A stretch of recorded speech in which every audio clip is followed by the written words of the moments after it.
ایک عورت نے 3 پیر صاحب کی دعوت کر دی، 3 پیروں کی۔ اب کھچڑی پکائی، پیٹ خراب تھا کیا تھا اللہ جانے، تو بیچ میں گھی ڈال دیا، کھچڑی گرم، گھی پگھل گیا۔ اب تینوں مولوی چاہنے لگے پیر یہ گھی میرے پاس آ جائے، وہ سوچتا میرے پاس آ جائے، تیسرا سوچتا میرے پاس چلا جائے۔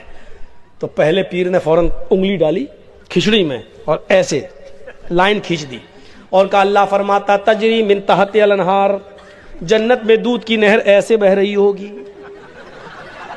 دیکھا جنت میں دودھ کی نہر کیسے بہے گی، کھچڑی میں انگلی ڈال کے اور کھینچ لی اپنی طرف، اور پگھلا ہوا گھی سب اس کی طرف چلا گیا۔ دوسرا کہتا نہیں جنت میں ادھر تو شہد کی نہر بہ رہی ہوگی، دودھ کی نہر ادھر بہ رہی ہوگی۔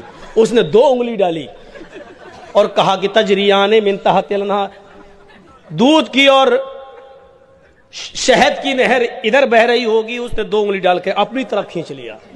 اب تیسرا دل میں سوچتا کمینے مجھے کیوں مار رہے ہو؟ تو اس نے کہا، تیسرے نے بڑا اچھا فارمولہ نکالا۔ تیسرے نے کہا بھائی تم ڈائریکٹ جنت و جہنم تک پہنچ گئے، جنت و جہنم سے پہلے قیامت آئے گی، اور جب قیامت آئے گی تو زمین میں زلزلہ پیدا ہوگا۔ آپ کو معلوم ہے زمین میں زلزلہ کیسے آئے گا؟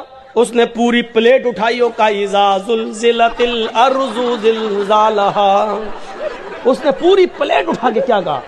اذا زلزلت الارض زلزالہا، جب زمین پوری شدت کے ساتھ ایسے ایسے ایسے ایسے ہلائی جائے گی۔ گھی چاروں طرف پھیل گیا، کہنے لگا اب کھاؤ۔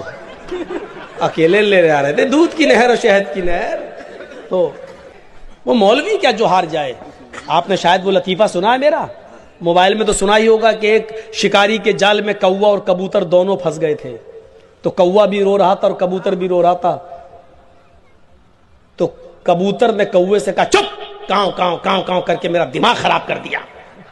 تو کوا بولا تو بھی تو گڈرگو کر کے میرا دماغ خراب کر رہا ہے۔ تو کبوتر بولا میں تو اس لیے رو رہا ہوں کیونکہ میں تو حلال ہوں، شکاری مجھے جال سے نکالے گا اور کاٹ کے کھا جائے گا، مجھے تو کٹنا ہی کٹنا، اس لیے رو رہا ہوں۔